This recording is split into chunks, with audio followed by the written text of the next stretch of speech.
Jadi benteng ini sebenarnya keraton, bahkan jalan depan ini di Jawa Belanda masih disebut dengan jalan keraton.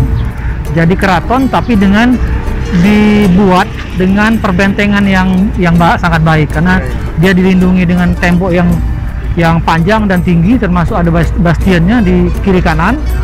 Jadi dia memiliki teknik pertahanan yang luar biasa. Jadi itulah kelebihan dan juga Kutub Besar ini menurut catatan merupakan keraton atau benteng yang dibuat oleh Bumiputra. Jadi orang Indonesia asli lah. Itu artinya jangkauan meriam dari Palembang jauh saat itu ya? Ya, dengan meriam-meriam Palembang, termasuk kalau kita baca ceritanya itu memang luar biasa.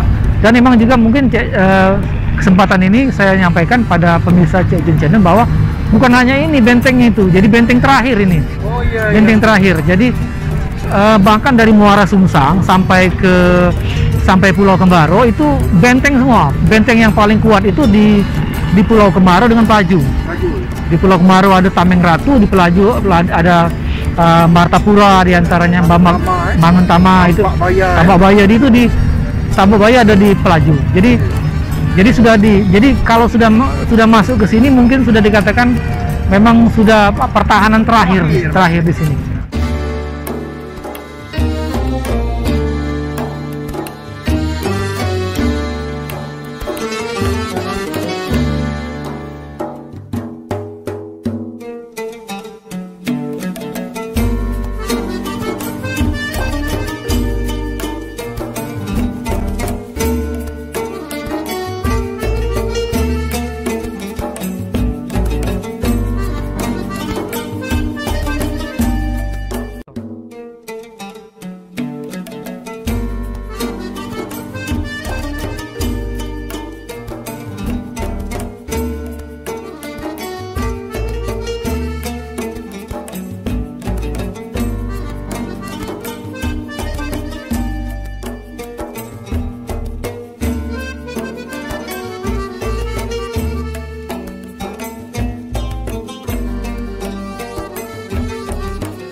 Assalamualaikum warahmatullahi wabarakatuh. Mang Cek Bicek Dolor-Dolor Cek Jun Channel.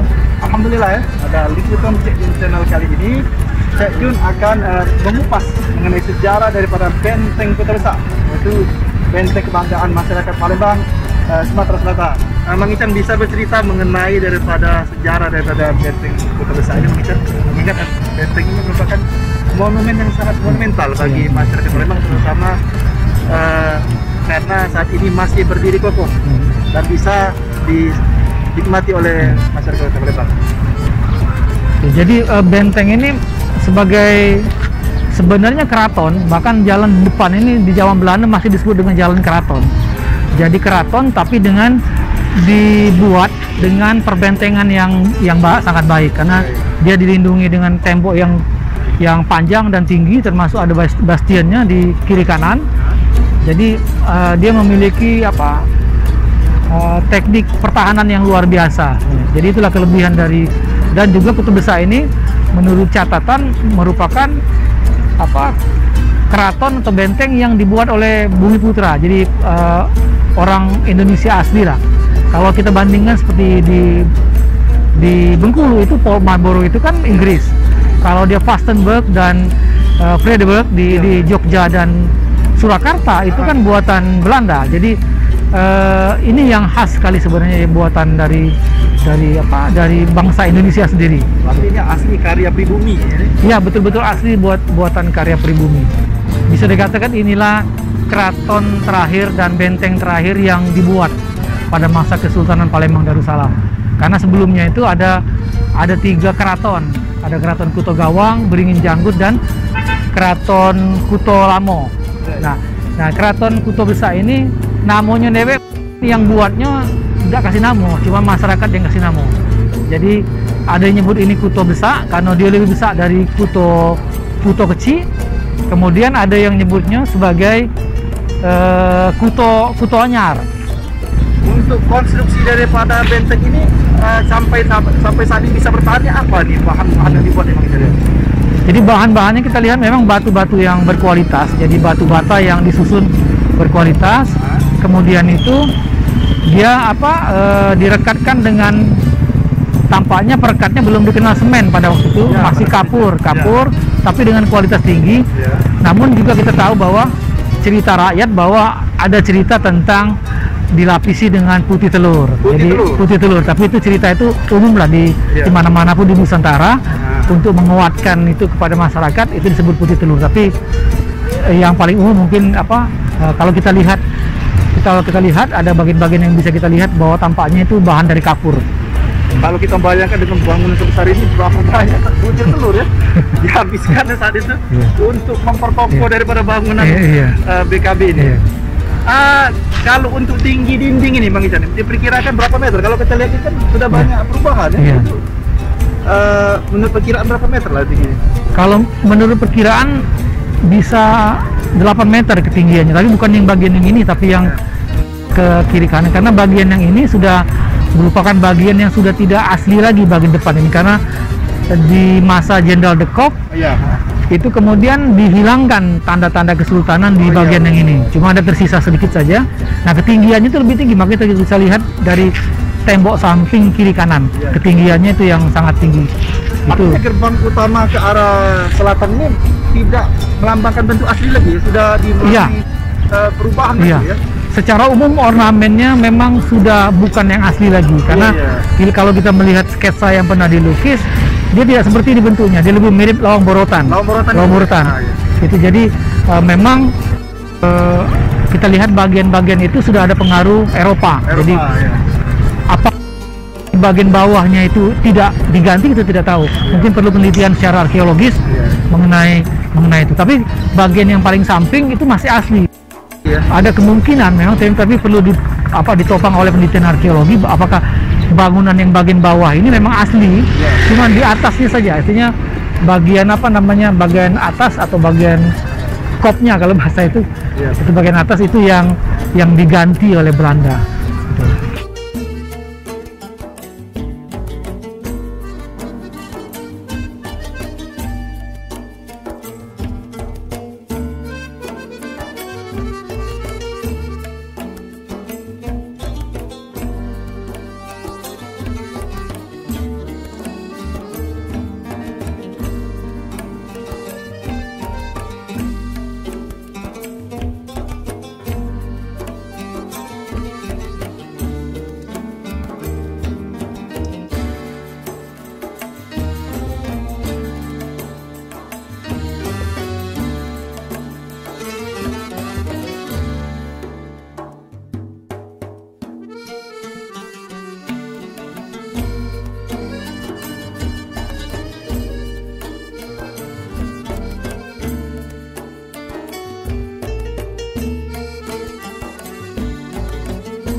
Kita kalau lihat daripada konstruksi BKB ini ya, antara bagian menghadap ke depan utama terus dengan bagian ujung ada bangunan sedikit menjorok ke depan.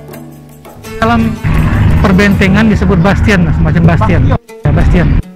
Pertama dia berhadapan dengan musuh yang masih cukup jauh. Kapal-kapal. Kapal-kapal atau yang harus dihadapi dengan tembakan meriam. Masih dalam jarak jauh itu dengan meriam dia. Jadi meriam.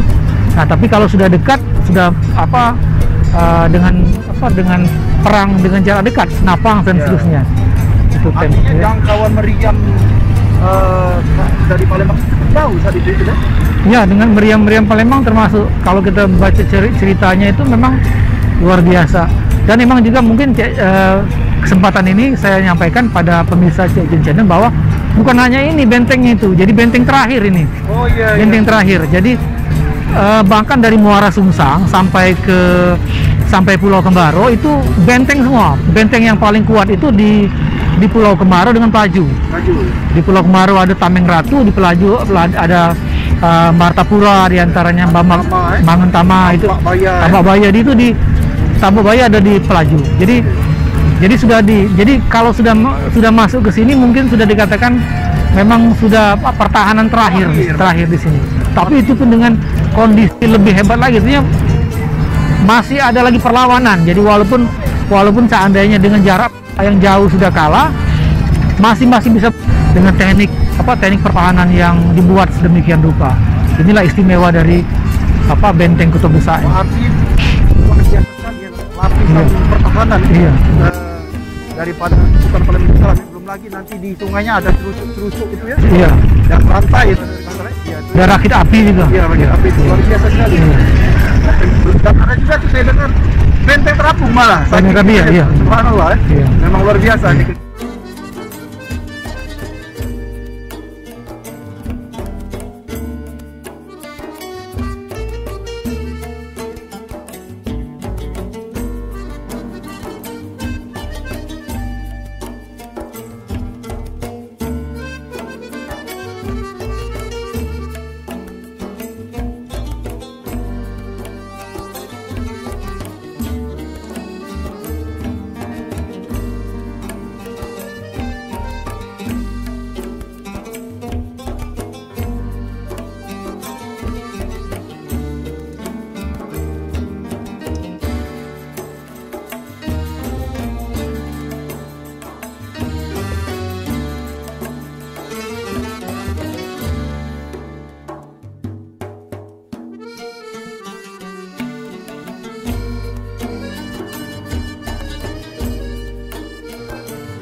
Bang Ican, kalau kita melihat daripada konstruksi benteng Kutub Besar bagian depan, terutama bagian kanan ya, di kanan ya, ini terdapat lubang-lubang tembak nih Bang Ican. Ini kalau kita lihat lubang tembak ini posisinya tidak simetris. Nah, ini sedikit menyerong ya. Itu bisa dijelaskan Bang Ican, ini kenapa bisa dibuat seperti ini? Kan kalau lazimnya itu kan lubang tembak itu kan lurus ya, bisa miring gitu kan. Iya, jadi memang kalau kita lihat memang pembuatan lubang tembak ini pertama dia memang untuk pertahanan yang sudah termasuk jarak dekat dengan senjata senapang lah, jenis senapang. Tapi kemudian juga dibuat sedemikian rupa itu dengan struktur yang memberikan keadaan lebih aman kepada penembak yang ada di dalam. Jadi kita lihat seperti itu kan. Jadi kalau tembakan-tembakan itu bisa dikatakan dihalangi oleh bentuk yang tidak lurus, jadi menyerong. Nah, belum lagi yang di samping ini khas sekali, yang samping ini agak ke sini. Itu kita bisa pahami bahwa bisa jadi mungkin kan dalam kita lihat sketsa perang Palembang itu bisa saja ada kapal-kapal Belanda yang sudah lolos ke sebelah ulu. Nah, mereka mungkin dia mendarat di sebelah sana, dia menyerang dari samping. Nah, ketika dia menyerang dari samping, posisinya itu akan lebih mudah menembaknya dari seperti ini, samping juga, bukan dari depan. Jadi itu memang teknologi bertahannya sudah bagus. Benteng Kutub Besar ini sebenarnya dikelilingi oleh sungai pada saat itu. Di sebelah depan, arah selatan itu berhadapan langsung dengan Sungai Musi ya. Di sebelah barat itu berhadapan dengan Sungai Sekanak. Di sebelah kiri itu berhadapan ke arah Sungai Tempur. Ya. Nah, itu memang jadi dikelilingi oleh sungai itu sebagai makanya dibentuklah benteng ini dengan bentuk sedemikian rupa dengan adanya pembatas-pembatas alam yaitu berupa sungai-sungai tadi. Tadi Mas Jan sempat bercerita ya tentang peristiwa yang mungkin yang agak kita sedih ya, miris ya. Ada tuh dari cerita turun-temurun bahwa ada hal yang sangat menyedihkan lah sehubungan dengan perjuangan daripada rakyat Palembang ya, terutama Kesultanan Palembang Darussalam itu untuk mempertahankan eksistensi daripada Kesultanan Palembang Darussalam. Saya bercerita teman-teman. Jadi saya ini mendapat juga cerita lisan dari orang tua dulu, udah lama sekali. Jadi dari nenek. Jadi nenek cerita bahwa bahwa leluhur kita itu adalah termasuk bagian dari apa katakanlah pasukan-pasukan sultan, dan beliau itu katanya dia Nyai nyebutnya, Nyai mengatakan bahwa kata Nyai, buyut kita tuh bukan mati ditembak, tapi mati karena mabuk darah. Mabuk darah itu diartikan bahwa perlawanan sudah luar biasa. Jihad fisabilillah pada waktu itu mungkin di tempat seperti ini terjadi perang jarak dekat, mungkin dengan pedang, dengan keris segala macam. Nah, mereka itu bersimbah darah semua di sini. Dan itu dalam catatan Belanda, memang ketika Belanda berhasil masuk ke sini menjelaskan bahwa seluruh tembok ini dipenuhi darah. Artinya memang iya diklop dengan laporan Belanda. Nah, jadi kondisi itu artinya apa? Jadi perlawanannya sudah sangat luar biasa. Jadi bukan hanya perlawanan ketika kapal-kapal Belanda masuk, kapal-kapal perang Belanda, tapi ketika sudah di darat. Pasukan-pasukan Belanda masuk, sudah bisa mendarat, baik Belanda atau zaman Inggris juga. Itu yang terjadi. Itu cerita yang dapat kami dari cerita rakyat. Itu seperti itu. Berarti memang rakyat Palembang itu benar-benar sepenuh hati berjuang fisabilillah untuk mempertahankan daripada Kesultanan Palembang Darussalam. Luar biasa sekali berarti. Iya.